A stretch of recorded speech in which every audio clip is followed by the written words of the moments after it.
I like that color blue. Thank you. Thank you very much. You're welcome. All right, here we go.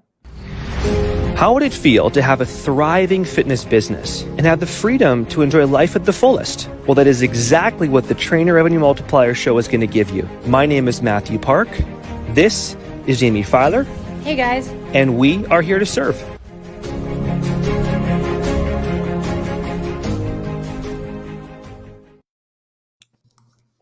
Hello, everybody, and welcome to the Trainer Revenue Multiplier Show. We are so happy to have you on.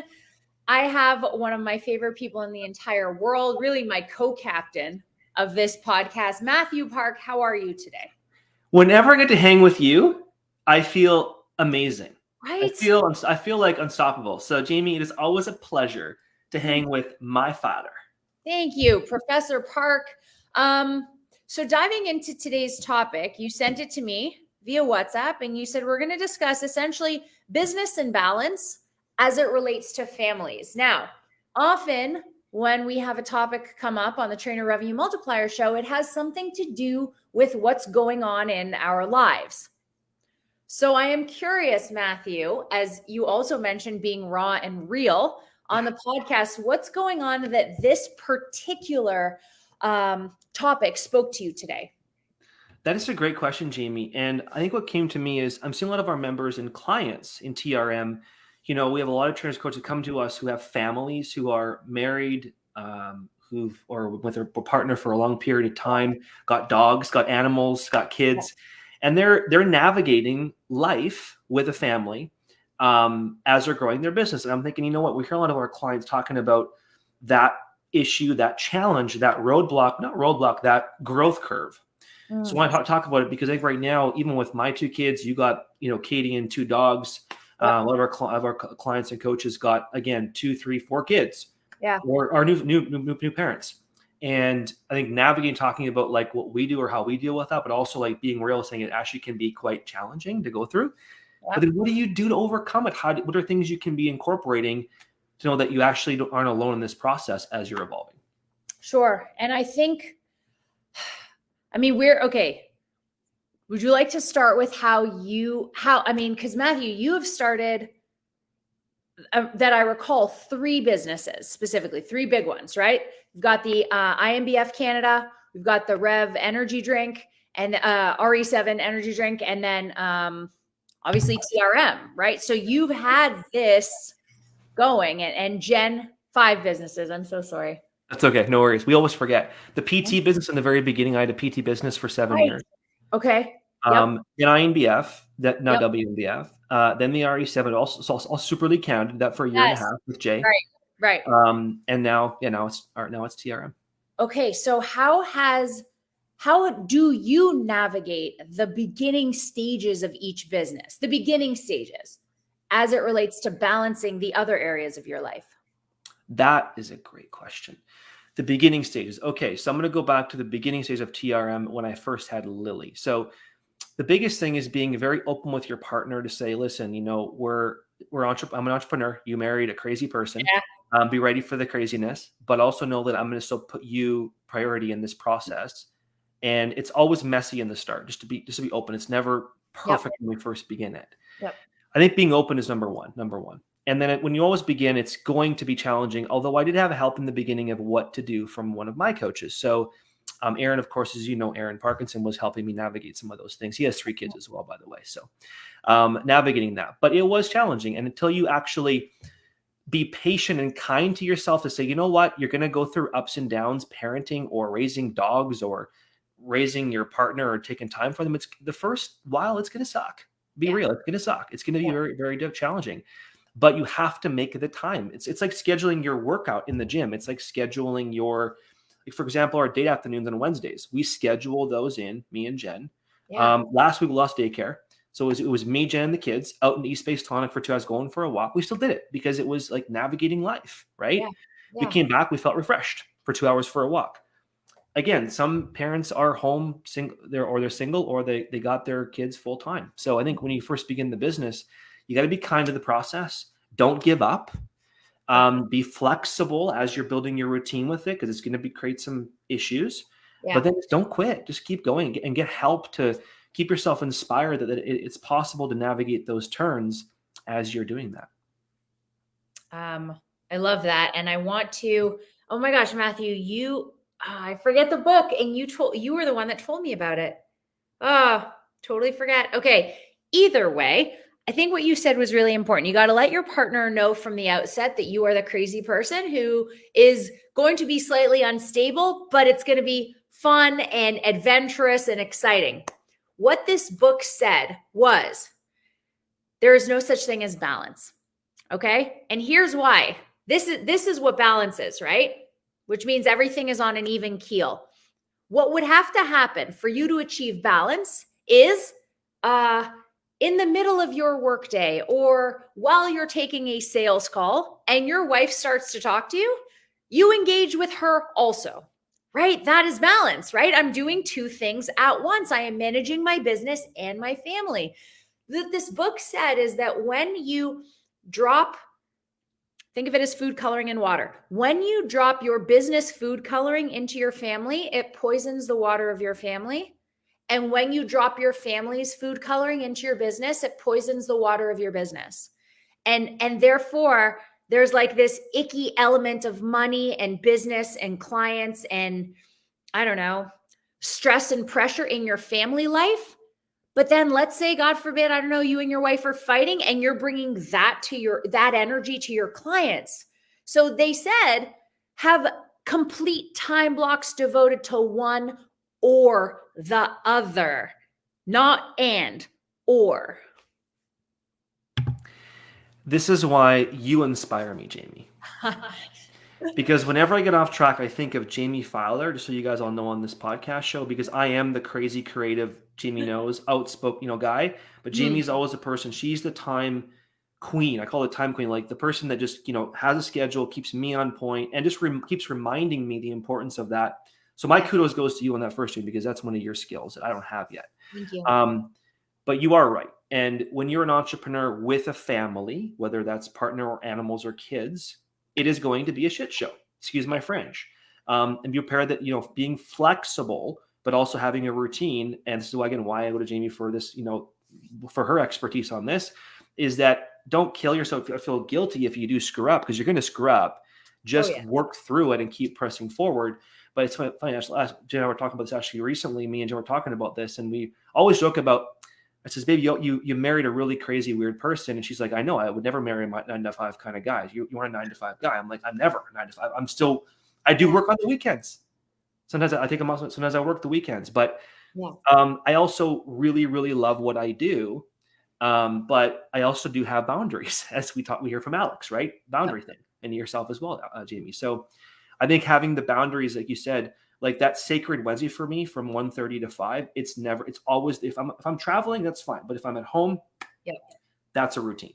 Yeah, I agree. And I think both of us went through, sometimes still go through, like if we're launching a new project or we're taking on a new employee, we still go through phases where, to an extent, I don't want to say we neglect our families, because that's not what we do, but we definitely give, let's say 80 business, 20 family, right?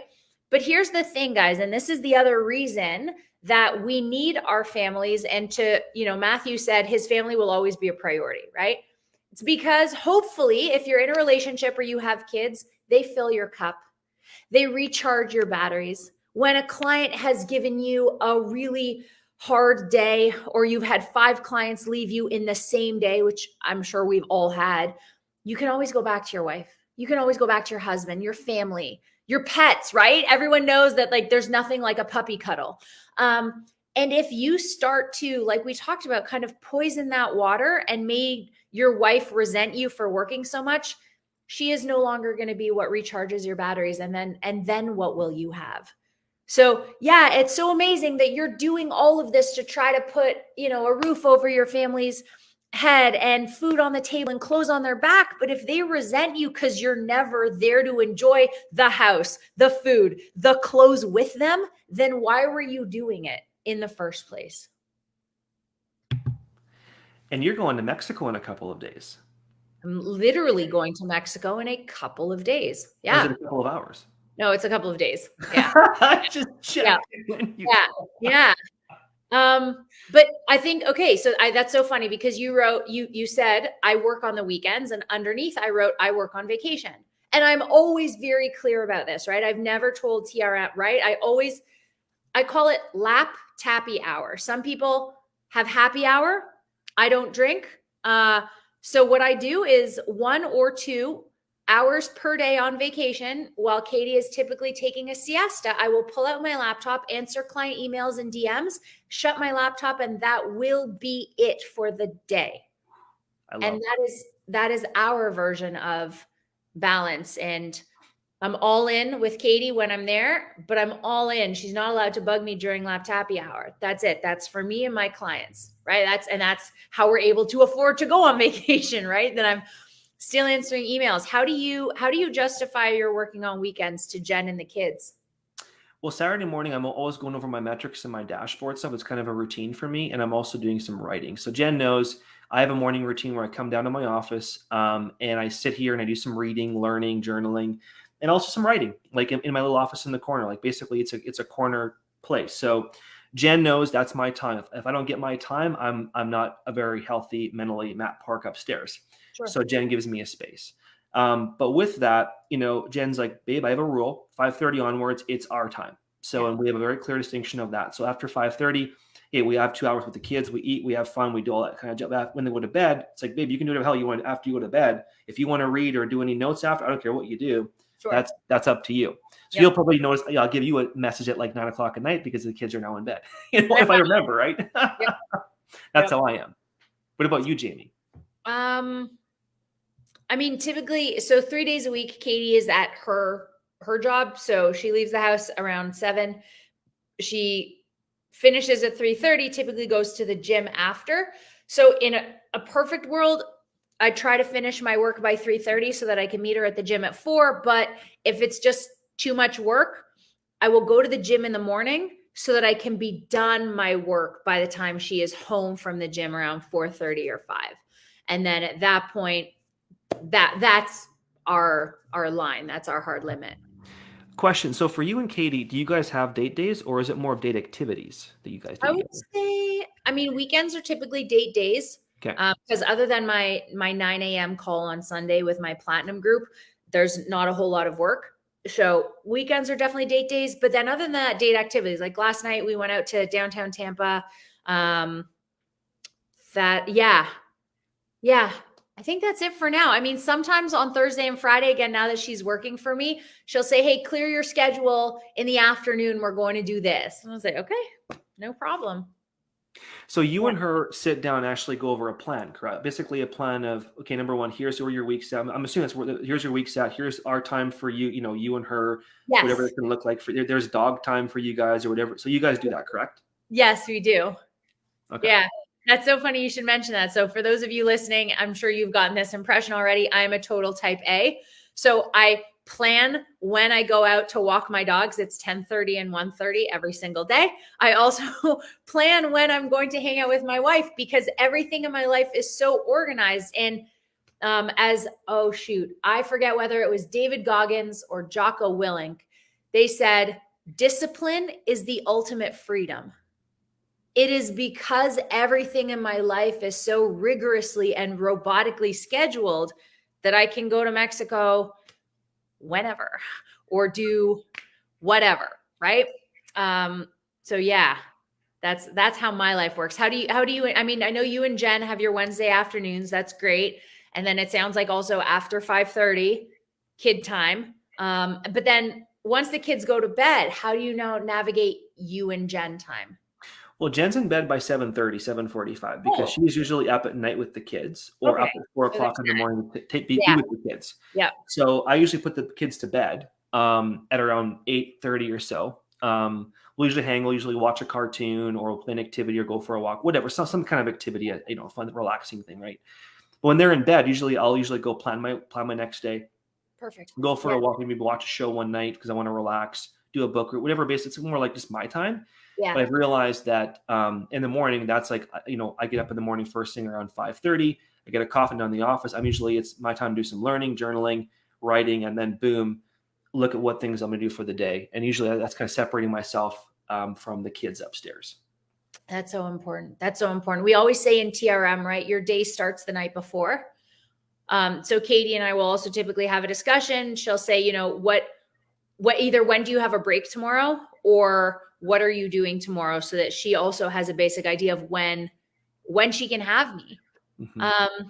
But I think something really important, and I'm sure you know, well, at least I know this about you, Mathew, is we'll have a plan for work, but if something comes up with the kids, with the dogs, with the wife, you drop literally whatever it is. If that means you can't make it to a platinum call, if that means you and I reschedule the podcast, if that means I have to cancel a sales call, family first, always. That's 100%. That's one thing I really respect about you and I both, is that we have that core value, you know, with you and Katie and the dogs and my kids. And you're right, though, because family is first. Business is there as a means of, it's part of our life. Yeah. But, you know, Katie's you. Katie's half of you. Right. That's it. So I guess the question is, how, as you've gone through these 5 businesses, how has your perspective changed? Okay, that's a really good question. So the evolution from, you know, personal training to then starting INBF, did that for 9 years, doing the beverage company for about 5 years, Super League for a year and a half, now TRM. Okay, I'm going to kind of give that, kind of reinforce the timeline. Okay, so I'm going you guys be very open. I was a workaholic back in my day. So it's funny because I was also a competitive bodybuilder back in the day, where I did about, 10 shows, turned pro at 25. And I was competing, thinking that competing would be my way of building the business, which was, when I do something, I do it very obsessively. You probably can tell. I like go all in, right? That test of quality, right? So it's like I go compete, but I forget about the business. So I've learned over the growth of me and maturing as a business person, also as a family man now, that my priorities have changed, where I still train obsessively, like 3 times a week in the gym. I'm not competing anymore, but that's a value that makes me a better father, a better businessman. Yeah. So, but now work doesn't define who I am. It's a part of my life. And now I have more joy in seeing the smile on my kids, the smile from Jaime Filer at the end of a call, the hug from my wife. That to me is more of my satisfaction and joy than trying to fit 14-hour days in, because I learned something from my childhood about last week, Jaime. It was kind of cool. Is I realized working long, hard days and weekends was a badge of honor in my family. I took that badge of honor with me to, like, just work and be busy all the time in my companies. Yeah. But I never was really progressing. It was just being like, just if you're really busy, you're doing something good. Yeah. Yep. And I carried that to when I had Lily a bit, when I first had her, and I was kind of struggling to overcome, like, how do I realign this, not balance it, realign it where I have priorities. And now I think I've really figured the sauce out. It took 17 years to figure it out, but and we're always evolving. But you said discipline is freedom, and you are so freaking right. I think discipline is also free when you actually can discipline yourself to give yourself time off as well. Yeah. Oh, I love that. Yes. Yeah. Oh man, John has to pull that out as one of our sound bites, because that is freaking brilliant, dude. 100%. Yeah. All right. I love it. Oh my gosh, I was going to say something. Right. Okay. So in terms of my own perspective, I obviously have not started nearly as many companies as you have. Pretty much been doing the same thing. It's just grown over the last 3 years with TRM. And honestly, my perspective has shifted. Are you familiar with the 5 love languages, Mathew? Yes, I am. Okay. So back when I was starting, and Katie, because I got my green card after Katie and I got married. So my first year of business was also our first year of marriage. So I was all similar to you. I was all about proving myself. All right, how can I show her that I can provide for this family? So therefore, the love language was things, or gifts rather, right? So it was all about money. It was all about workaholism. It was all about income. So let's buy her this gift and that gift and this trip. But then as my business and systems have come into play and our marriage has evolved, Katie's love language has also shifted to quality time. So now it's, okay, how can I spend more time? How can I automate? How can I systemize? How can I organize? How can I get more discipline back in my day to give her that, to speak that love language instead? Ooh, that's really good, Jaime. Yeah. How has that changed your marriage?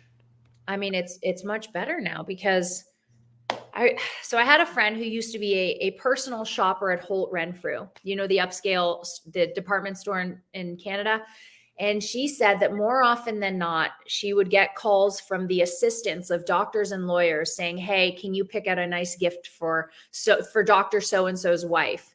He's not going to make it home. Or for whatever reason, the doctor had to make it up to his wife, right? Whatever he was doing. And I said, I never want to be that person where I have to give my wife a gift because I'm not present. I know it's so cliche, but I want my presence to be the present. So that's how it shifted, that money is only good if you have someone to enjoy it with, right? You just had it. That's a soundbite right there, Jaime. There. Oh my goodness. Yeah. And so that's, so that's how it's changed the marriage, is this, we just enjoy each other's company more. And we realize that, you can get whatever things you want. You can buy whatever you want. But if it's just you alone in a room enjoying a piece of jewelry, or if it's you on vacation alone, it's not very much fun. Okay. So I want to ask you about your dogs, because dogs, I know a lot of people have dogs. So you got two, how do you manage your dogs with your business? Okay. So, most of the time one will appear on a call. Yeah. That's why. Or at least her butt will show up on Zoom. But like I said, so I think, and I know that you can appreciate this because you too take your children on walks. I know this. You'll go for like 90 minutes in the morning pushing Jimmy in a stroller, right? If it wasn't for my dogs, Mathew, there would be days where I would forget to leave the computer. If she didn't need to pee, I wouldn't leave at 10:30. It would be start at 7:30, take a break at noon for my own lunch, 12:07, get back to the computer. So hence the break officially at 10:30 and 1:30 every day. So I'm so grateful that my dogs have to pee, or I would just be here the whole time. Interesting. Yeah. So I want to recap a couple things, because, you got a wife, you got two dogs, I got two kids, I got a wife. Yep. And what are things you would share with our members on, like, I don't want to use the word balance. I want to use the word more of like integrating, growing their business, but still having the priority as family. What would you tell them, Jaime? What do you tell them? Okay. So if we had to summarize and recap, number one, remember why you're doing this. So when you have a wife and two children to support, you're doing this for them. Don't forget about them while all of this is going on, which leads into like part B, is it's no fun to enjoy a vacation alone. Right? Whether that means your wife is enjoying it alone because you're back at the resort working, or you sent her off on vacation because you were too busy working. So just don't forget the impact on your family that your work has. My biggest thing. What is your biggest takeaway? Not being on my phone when the kids are around. Oh, that's so important. Yeah.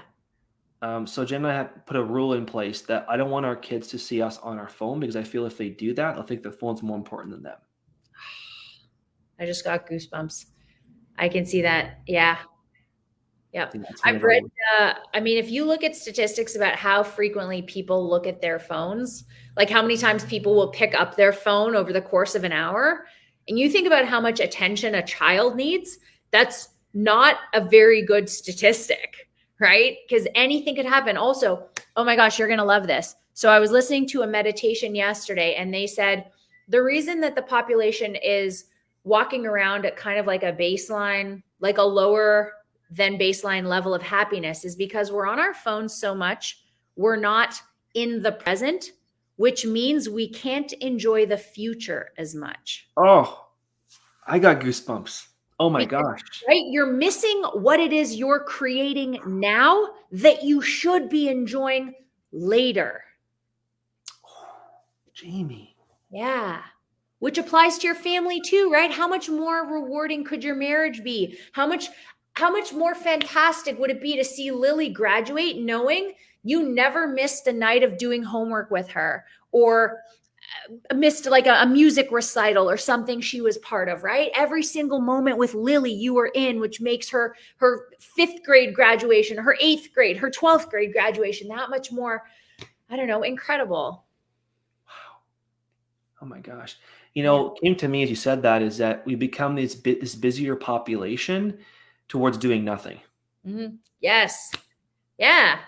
And you hit the nail on the head with this meditational phone thing. And I think that, like, for example, with my kids and the family, it's like, I have to catch myself. That's why I have an office in the corner is, even if I see the kids for half an hour quality time a day, and that half an hour is really truly for them. Yeah. I've realized I'd sooner do that than spending 3 hours with them on the couch or upstairs, playing on my phone, looking at messages, and they're seeing daddy on their phone, which I think a lot of us do unconsciously because we're conditioned to do so, and including me once in a while. Mm-hmm. I think reminding ourselves about that is important. It's probably, I know you got dogs, but let's face it, dogs are kind of like people. They need attention. They 100%. They will even like rest their face on they'll let you know, right? They'll let you know when they want you. Yeah. Yeah. Totally. All right, sir. Well, that was brilliant. And we could clearly keep going on that topic. And also, how to get off your phone, but still be present for a client. That lends itself to a podcast perfectly.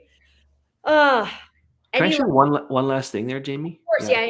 Go ahead. I think the one thing I want to share is that this is me being raw with the whole crew and just you and more so the crew listening right now, is that it is possible to raise a family and have a successful company. Mm-hmm. It is possible. Sure. I think the first thing is number one, we have to believe it is possible. And number two is we have to, be willing to make the effort and the sacrifice to go in there and do it. Like, not a sacrifice to hurt anybody. It's just a means of like letting some other stuff on the side to put more attention over here. Yep. And let those things go in a way to allow you to have the freedom to go do what you want to do. I think that's the biggest thing, is because I do hear parents say, Jaime, that, oh my gosh, I got kids now, they use it as a crutch to grow their business. Yep. And I don't believe that's true. Obviously, if you think in your mind it is. Yeah. So I think, you've got Katie, you got the 2 dogs, and, I got 2 less furry kids. Yeah. But it's more of the belief that if you do put yourself around other entrepreneurs who've got families that are doing well in their life, you're of course going to resonate with that as well. So be around our circle, be around Jaime and I and the crew, because you're going to be around people that basically have a family that are doing very well in life. Yeah. But knowing that belief is possible. Mathew, thank you so much for your pearls of wisdom and education that come from both experience and knowledge. We appreciate it so much. Is there any last words you want to share, Jaime, to the crew? Any last words from you? I think you're totally right, because we had someone in TRM come in at Kickstart when she had just gotten a newborn, and now she is at the point where she's online, she's in person, she's hybrid, she is completely thriving. Her child has also just celebrated her first birthday, and essentially so did her business at the same time, and both the daughter and the mom and the business are all thriving. So yes, you're totally right. It can be done. Thank you, Jaime. You rock. Thank you so much for listening to the Trainer Revenue Multiplier Show. We appreciate it. If you like what you heard today, please share on Facebook, Instagram. Please rate us on wherever you are listening to this podcast, whether it's iTunes, Spotify, Stitcher, wherever. We appreciate you. Thank you for listening. If you tuned in on Facebook Live, even better, you got to see our faces. Until next week, take care of yourselves. Thanks, Jaime.